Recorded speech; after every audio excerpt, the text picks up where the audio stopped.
Welcome to Dementia Dialogue. Stories bring us together and help us to understand one another.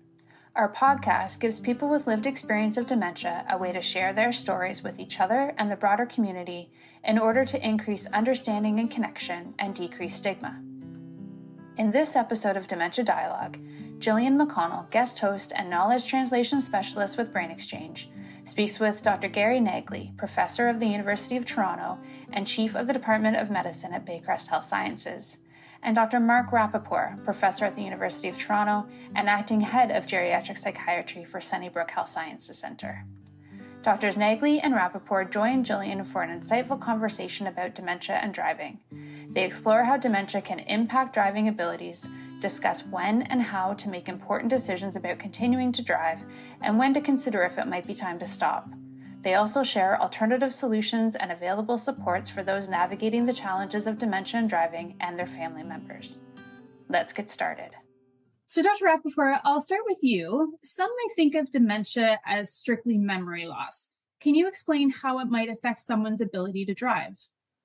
Right. So, interestingly enough, memory of all of the cognitive issues in dementia is the least associated with driving problems. It is associated with driving problems in that people may forget where they're going or why they are in the car.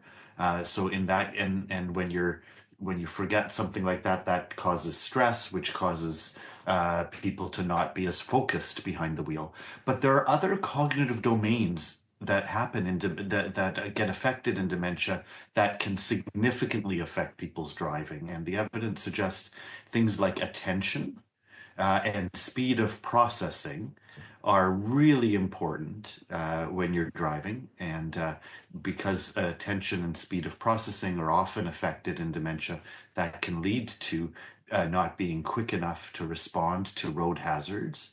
And not paying attention to the situation on the road and other drivers, for example. There's also the challenge of problem-solving ability or executive functioning, being able to plan out your route, being able to judge distances, being able to figure out how much time is there for me to turn left. Left turns are particularly challenging in people with dementia. How should I go into the intersection? The light is turning yellow. Should I stop? Should I go?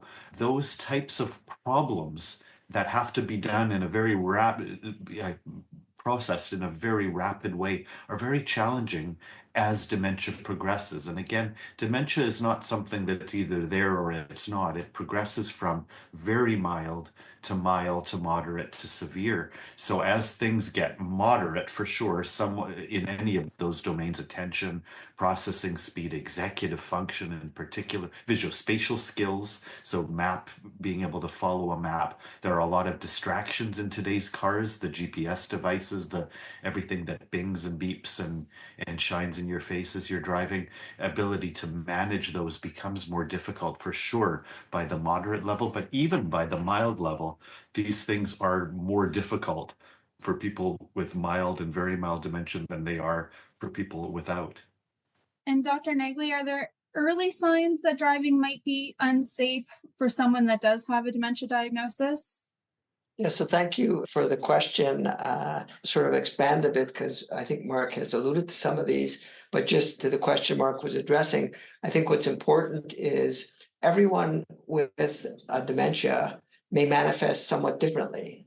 So which parts of their brains are affected at which point in the disease can vary quite a bit.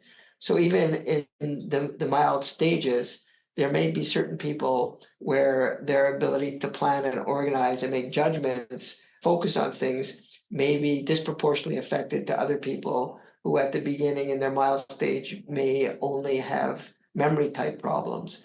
So not everyone, even at a different stage of dementia, may have the same level of impact on their driving. So I think that was just a point I wanted to emphasize.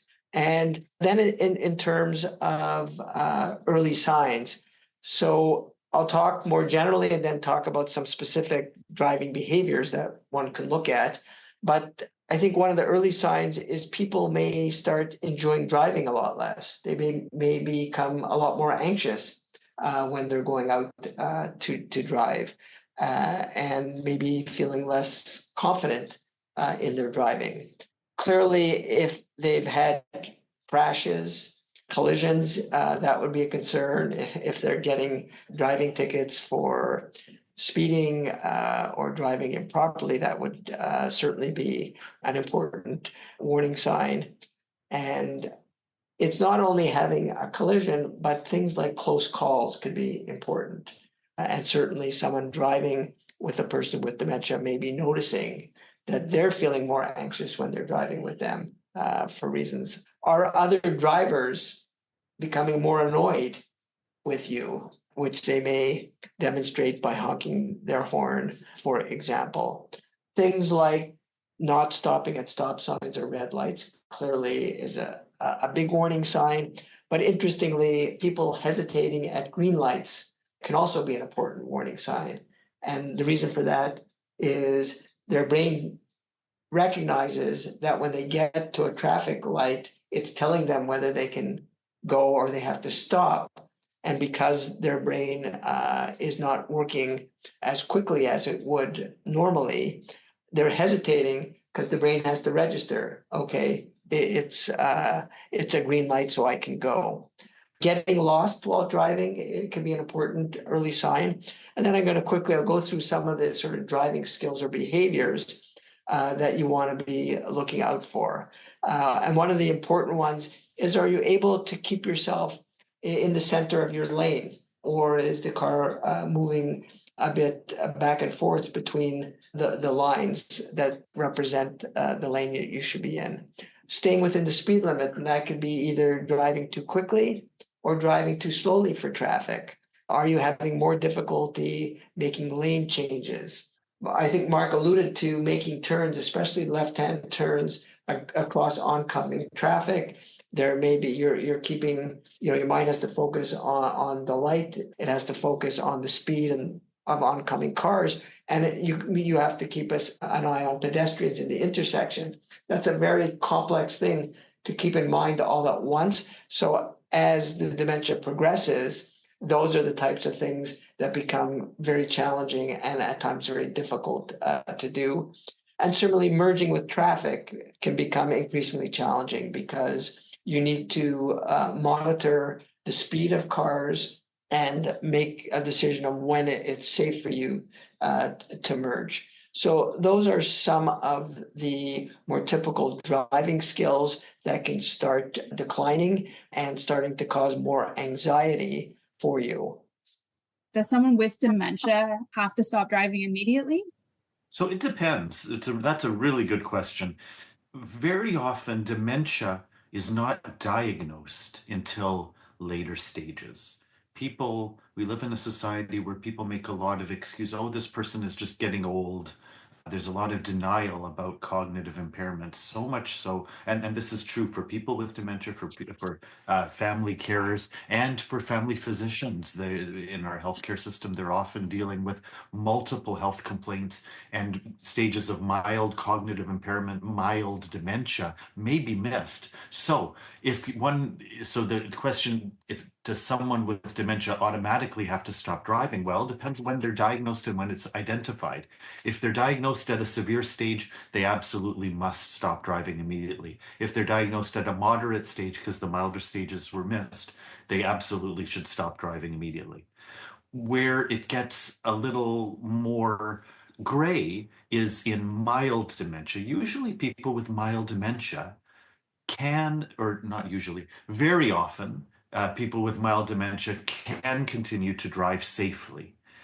The challenge and what makes it a gray area rather than, oh, sure, they're fine if they're mild, it is that depends as well. We don't know. This is Dr. Naglie said, every person with dementia has their own unique driving history. They have their own unique pattern of deficits in cognition and personality and other habits of how they drive and when they drive that can affect how their ability to drive safely. So right now, if someone does have a mild dementia, we really need to do an individualized assessment to understand whether they currently can continue to drive safely. Typically, that involves an in-office assessment, but also a specialized on-road driving test.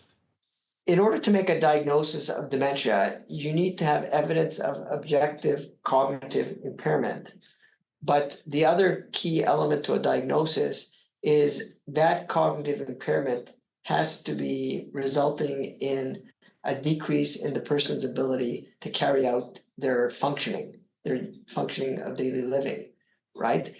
And usually we separate those into basic functioning. Those would be things like dressing and eating and, going to the washroom, for example.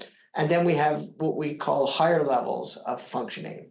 And those would be things like preparing a full meal, doing grocery shopping, managing one's medication, managing one's finances as examples.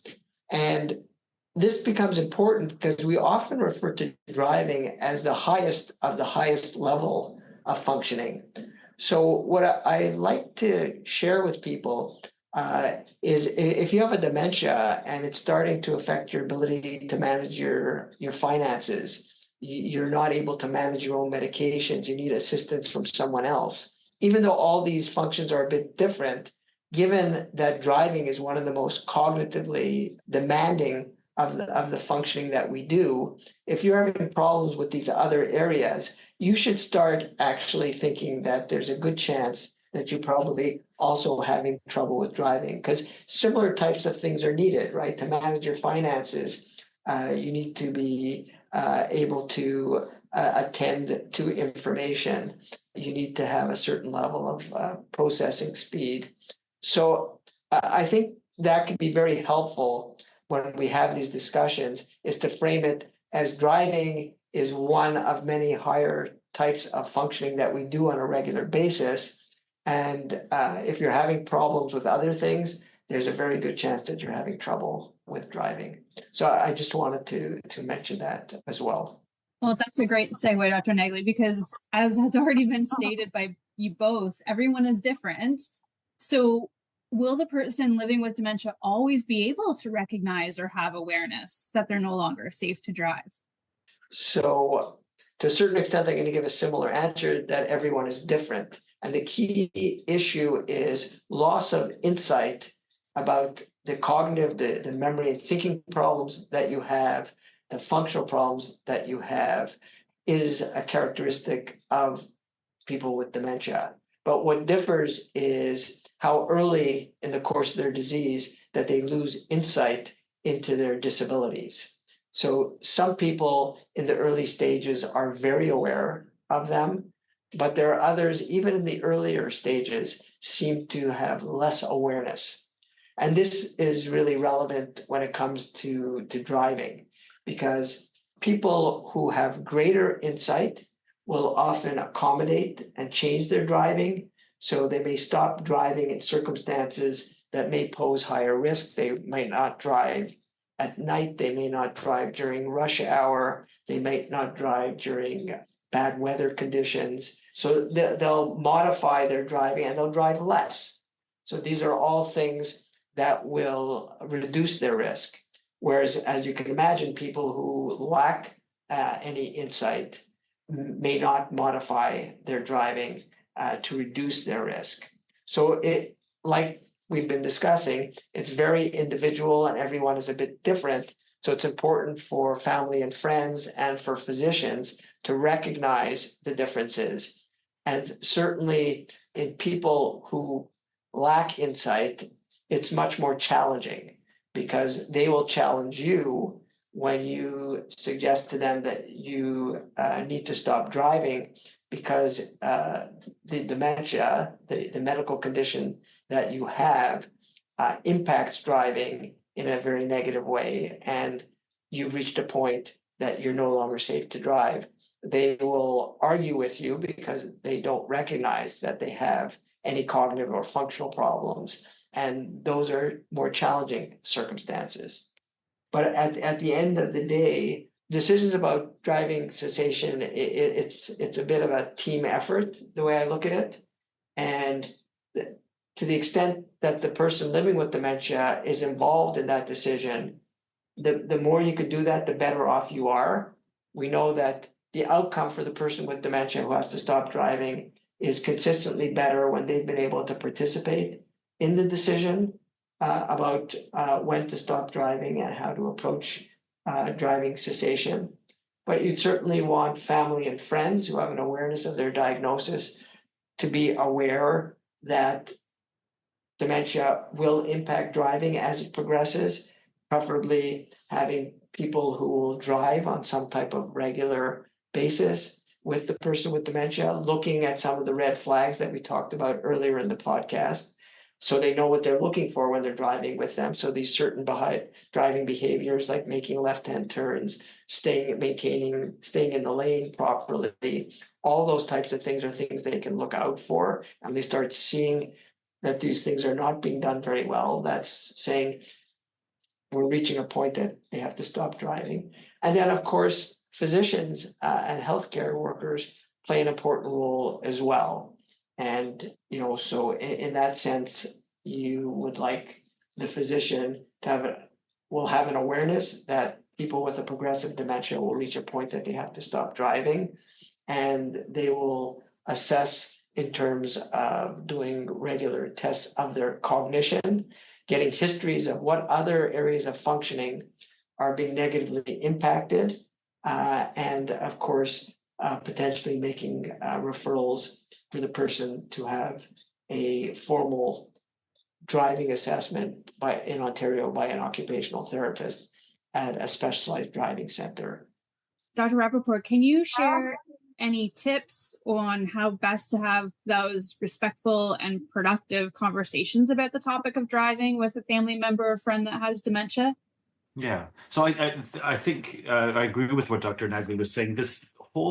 The way of approaching it is really with the team approach, with the family and the person together.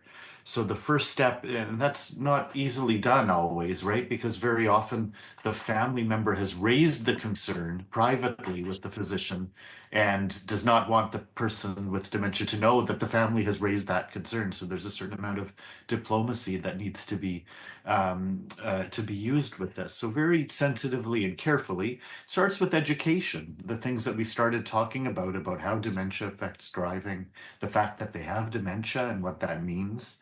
That's probably the first topic. The second one is that there are other health issues. Usually dementia affects older adults more than younger adults, and older adults have a variety of other medical conditions, including sensory difficulties, visual, hearing, impairment, difficulty with arthritis, which can affect range of movement. So together with their medical conditions and their other limitations, their cognitive impairment may be more affecting. So being able to focus on things other than just cognition is helpful in that discussion. Being able to focus on other road users. We could join in on the fact that we're not talking about age as being a dangerous thing behind the wheel. The roads are dangerous. People of all ages, young and old, the roads are hazardous. We know this reading the newspaper every day. And as the roads become more hazardous, it becomes harder for someone with cognitive impairment to navigate and respond appropriately. So that's the second aspect of education. The third part is law. We need to explain what the legislation is here in Ontario where we work. If someone has cognitive impairment significant enough to affect the activities of daily living that Dr. Naglie was mentioning, there is a duty to report. So we can't just, it's not the doctor being mean, it's the doctor obeying the legislation, the law of the land. Beyond the education, it's really important to approach this not just with diplomacy, but with empathy. Everyone, whether or not it's the insight issues that Dr. Naglie mentioned, most drivers think that they're above average drivers. We don't tend to think of ourselves as having difficulty with driving. Most older adults think that they're going to drive a car until they're no longer alive, whereas the evidence suggests that usually there is some forced driving retirement a number of years prior to death, usually because of medical conditions or cognitive impairment. And we really need to be respectful and empathic to the fact that we're changing the way we're asking someone to change the way they think about their lives, and really to be empathic about the real changes that the driving cessation will have on their lives. We know that people tend to get difficulty getting out to for basics like groceries or important things that we tell people to do. Social activities, which are so important for the brain, becomes much harder to do without a car. I think it's also important to know that this discussion that we have with the person shouldn't be a one-time discussion. It should be an ongoing dialogue. We want to make sure that one area that we're always very careful about is to make sure people know about other transportation options that don't rely just on the spouse or the adult daughter, which typically happens. We need to have a robust transportation plan so that people can continue to live while they're not able to, after they're unable to drive. And so involving the family, involving the person with dementia, keeping the focus on education and empathy, and keeping on going, having the discussion many times. Finally, we talked at the very beginning about memory problems. The person with dementia may forget the entire conversation after the doctor's appointment. So it's really important to have something in writing summarizing that they can fall back upon. If I can just add to Mark's excellent comments. So I think the emphasis is starting these conversations as early as possible, sometimes like at the very mild stage or even the mild cognitive impairment stage, so that people are at least thinking about it and having these discussions. So that's a great point and really important. But I would like to bring our attention to the Driving and Dementia Roadmap, which is a website at www.drivinganddementia.ca. And the reason I'm referring to this website is because what we notice in practice is many families and friends find having these discussions or initiating these discussions with a person living with dementia to be very difficult, and unfortunately they often avoid having the conversations. And the negative consequence to that is often these conversations are not had until the dementia has progressed to a stage where the person with dementia has lost their insight and is no longer able to meaningfully participate in a conversation about their driving, which of course then leaves them out of the decision making and can lead to really a very bad outcome for the person with dementia when they're driving. Is stopped, they're not really participants in the decision, they don't agree with the decision, and it's very unpleasant for everyone. So what the Driving and Dementia Roadmap offers are a number of different resources that can be extremely helpful. So for example, they have a decision aid where the person living with dementia and a family member or friend could go through the decision aid together, and it helps the person with dementia establish sort of what their thinking is. Are they at a point that they should be stopping driving, or they're not yet ready to do that? So that's an excellent resource. They have a specific agreement form that the person living with dementia can work through. They can decide, is there someone that I trust who can help me make a judgment about when I have to stop driving, recognizing that as my dementia progresses, I may lose my insight and awareness, but I trust this person, maybe a family member, it may be a good friend. I trust this person that they'll make the right, correct judgment, that when they say I have to stop driving, that I would accept their judgment on that. And they can sign this agreement with the person that they've entrusted. And then as the dementia progresses, the agreement can be reviewed a few times so that the person with dementia will continue to honor it. So that's another example. There's a tremendous tool that helps. It's called the Conversation Planner by the Hartford Foundation. And it goes through who would be the best person to have this conversation.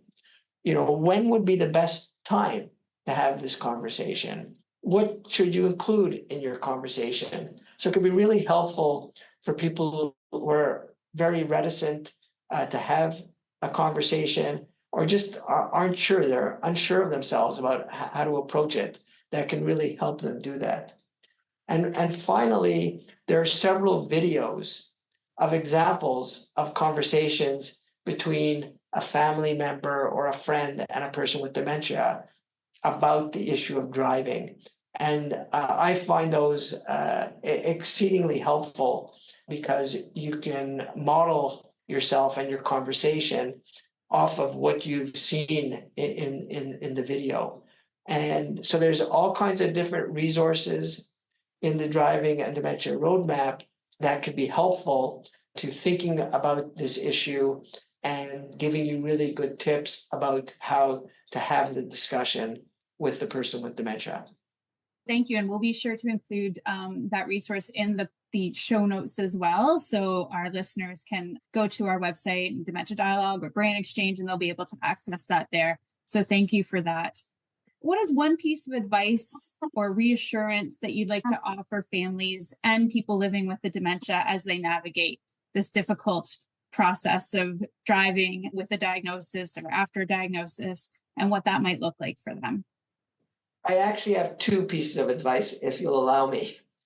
So one is emphasizing what I've said, or we've said through the podcast. Initiate discussions about driving as early as possible and engage the person living with dementia in the decision-making process, because this will try to help ensure the best possible outcome for the person with dementia. The other key piece of advice is there's life after driving. And driving means a lot to people, and it means a lot more than just getting from point A to point B. It's a sense of autonomy and freedom. Sometimes personhood is tied into driving, and we need to have an awareness of that. So in terms of addressing that, number one, and Mark spoke to this, making a comprehensive transportation plan to help optimize quality of life is critical. So life doesn't stop after driving, but the point is we need to be very considerate. What are the types of things that a person likes to do that contributes to their quality of life? And how do we create a transportation plan that ensures that they will continue to be able to do those things after they stop driving? And as Dr. Rapaport said, and I completely agree with, a transportation plan is not saying that my spouse or my child will drive me everywhere that I need to go, because that could be a recipe for caregiver burden. But beyond that, what we've come to understand is having different people help provide transportation, and that could be through community services, it could be through other family members, it could be through friends, it could be through church groups. This creates opportunities for social and mental engagement for the person living with dementia. So besides meeting their transportation objectives, it also can help them by providing more social and mental engagement, which actually could potentially slow the progression of their dementia. So an excellent transportation plan that's worked through with the person with dementia can help really move them forward and continue to have a good life. And being sensitive to the emotional aspects that accompany driving cessation, so that we can be sensitive to those things and allow them the opportunity to speak about those things is important. So I'll just conclude by thanking you both for your time today. You've provided excellent insight, suggestions, resources, perspectives. So your time and effort are much appreciated today and always. So thanks again. This Dementia Dialogue episode is released under a partnership of the Alzheimer's Society of Ontario and the Centre for Education and Research on Aging and Health at Lakehead University. The Alzheimer's Society is excited to take on a leadership role in producing and marketing our podcasts to strengthen the voice of people with lived experience of dementia. Please continue to follow us on Facebook. Our web address remains dementiadialogue.ca. We invite you to share your feedback on this episode with us. Please visit our website, dementiadialogue.ca, and click on About and scroll down to find the link to the listener survey. Your feedback helps us as we plan for upcoming episodes. If you wish to receive the survey by email, please send your request to dementiadialogue@alzon.ca. Thanks.